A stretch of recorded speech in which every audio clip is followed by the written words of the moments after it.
Salut tout le monde, c'est Max. Ça fait un longtemps qu'on ne s'est pas parlé. D'abord, bonne année à vous autres. J'espère que vous allez passer un bon 2016. Et puis j'espère aussi que le temps des fêtes 2015 a bien été.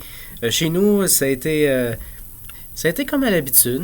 Je devrais dire, ça a été quoi, très mouvementé. Des parents qui voyagent et qui ont des enfants ou un ou plusieurs savent exactement de quoi je parle. Donc c'est jamais un temps qui est reposant, mais chose certaine, c'est tout le temps quand même agréable d'aller retourner voir la famille. Un petit mot d'abord sur comment se passe la transition avec l'équipe de Geeks and Com. Jusqu'à maintenant, ça va relativement. En fait, c'est au point. Je dirais pas au point mort, mais c'est plutôt tranquille. C'est sûr qu'avec le temps des fêtes, tout le monde était en vacances, tout le monde prenait du temps, chacun de son côté. Donc, il n'y a pas eu beaucoup de développement récemment. Moi, de mon côté, mon travail, ça va être de remodeler le site web très, très bientôt. Je suis en train de regarder ça justement pour mettre tous les podcasts en avant. Donc, Épée Légendaire va vraiment devenir une place pour écouter des podcasts directement, ce qui est super cool. J'ai trouvé un thème pour le site qui est quand même accrocheur. Donc, j'espère que vous allez l'apprécier. Et puis, il devrait aussi supporter les podcasts vidéo donc ouais, avec des playlists et tout. Là, je suis en train de regarder ça bien comme il faut, mais j'espère que vous allez apprécier ça. Deuxième truc, je veux prendre le temps de vous remercier encore une fois pour le Patreon ce mois-ci. En tout, vous étiez encore très nombreux à nous appuyer ce mois-ci, ce que je trouve vraiment le fun. Malgré que c'était une période tranquille, malgré tous les changements, malgré le fait qu'il y en a qui peuvent ne pas être contents. Aussi, ça peut arriver qu'il y ait des gens qui auraient voulu qu'on garde le produit tel quel, comme c'était. Mais malgré tout ça, vous avez vraiment une bonne approche. D'ailleurs, vous avez demandé la dernière fois que j'ai fait une vidéo qu'est-ce que je faisais avec le Patreon. J'ai décidé de le conserver. Ça finance essentiellement le site web présentement. Donc, parce que comme on a transformé, comme j'ai pris un hébergement illimité pour le site web, pour être capable de mettre les vidéos, puis ensuite vraiment de publier les podcasts en version vidéo, en version téléchargeable dans vos appareils directement. Vous pouvez vous abonner à la version vidéo du podcast maintenant directement par RSS ou sur iTunes, ce qui arrive vraiment pas souvent dans le podcasting québécois. Donc ça, profitez-en. J'espère que vous en profitez. Mais tout ça pour dire que l'hébergement illimité devenait nécessaire pour ça, pour que les vidéos puissent rentrer à une vitesse plus qu'acceptable dans vos machines, puis que je puisse qu'on le fasse pas pour rien. Sur YouTube, on peut mettre des vidéos, mais je pouvais pas. Il n'y avait pas de moyen technique où est-ce que je pouvais le faire par RSS puis soumettre un lien YouTube à iTunes. Ça se faisait pas directement comme ça. Fait que c'est pour ça que j'ai pris cet hébergement-là. Et jusqu'à maintenant, le Patreon couvre ça, donc est capable de couvrir cet hébergement illimité-là avec le bandwidth illimité. Il y a beaucoup d'argent au bout de ça. Je vous dis, sans votre aide là-dessus, ça serait pas possible. Prochain sujet, dans le temps des fêtes, est-ce que vous avez joué à quelque chose? Moi, j'ai joué à... En fait, parenthèse, j'ai eu en cadeau de Noël la collection Uncharted sur PS4.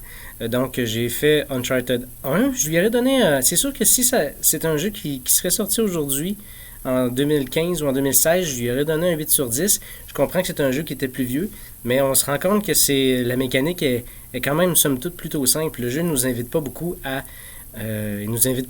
fouiller dans les environnements parce qu'il n'y a presque rien dans les items à trouver. Donc, on n'a pas beaucoup d'invitations de la part du jeu à explorer puis à prendre son temps. En fait, le jeu fait plutôt le contraire. Il nous invite à aller plus vite puis il nous pousse constamment dans l'action. Mais c'est très... Tu sais, d'une certaine manière, on voit que les idées de base étaient là du jeu, sauf que dans cette forme-là, pour le premier Uncharted, qui est Drake's Fortune, c'est très répétitif. T'sais. On a une séquence de discussion, une cinématique. Ensuite, on saute un peu sur les murs.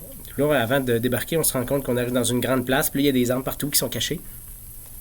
Là, on sait qu'on va se battre, fait qu'on fait du shooting en masse.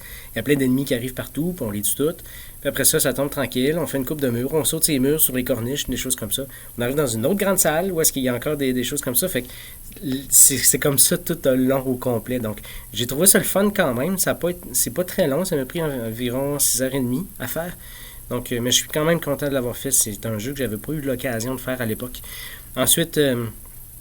Ensuite, l'autre jeu que j'ai fait, c'est Rise of the Tomb Raider. Celui-là, je ne l'ai pas eu en cadeau. Je l'ai acheté durant la semaine sur Xbox Live qui est en spécial à 50$ au lieu de 75 ou 80. Donc, c'était pour un jeu qui se fait pas longtemps qui était sorti, c'était quand même un deal intéressant. Celui-là, j'ai vraiment apprécié. Donc, on sent que c'est un peu la même mécanique.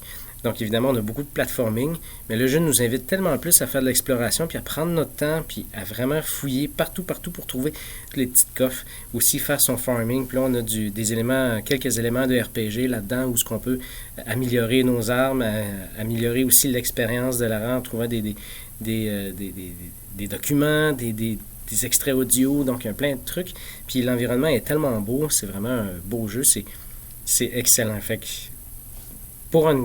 c'est sûr que Rise of the Tomb Raider est évidemment meilleur qu'Uncharted, mais ils sont pas sortis à la même époque. Là. C'est un peu chiant de les comparer tous les deux, mais ils sont pas sortis à la même époque du tout, donc c'est juste normal. Par contre, là, on va pouvoir faire le comparatif quand Uncharted 4 va être sorti. Mais d'ici là, moi, il faut que je fasse Uncharted 2 et 3. Donc c'est ça. Fait que c'est les deux jeux que j'ai joué le plus durant le temps des fêtes. Ça, c'est à mon retour. J'ai fait un petit peu de Call of Duty aussi, comme d'habitude, évidemment. Fait que c'est ça. Fait que je vous lance la question. Vous, qu'est-ce que vous avez fait durant votre temps des fêtes? À quoi vous avez joué? Qu'est-ce qui a retenu votre attention? Et est-ce que vous avez passé un bon temps des fêtes? Je veux tout savoir ça. Laissez-le dans le bas des commentaires aussi, directement dans la section membres rares.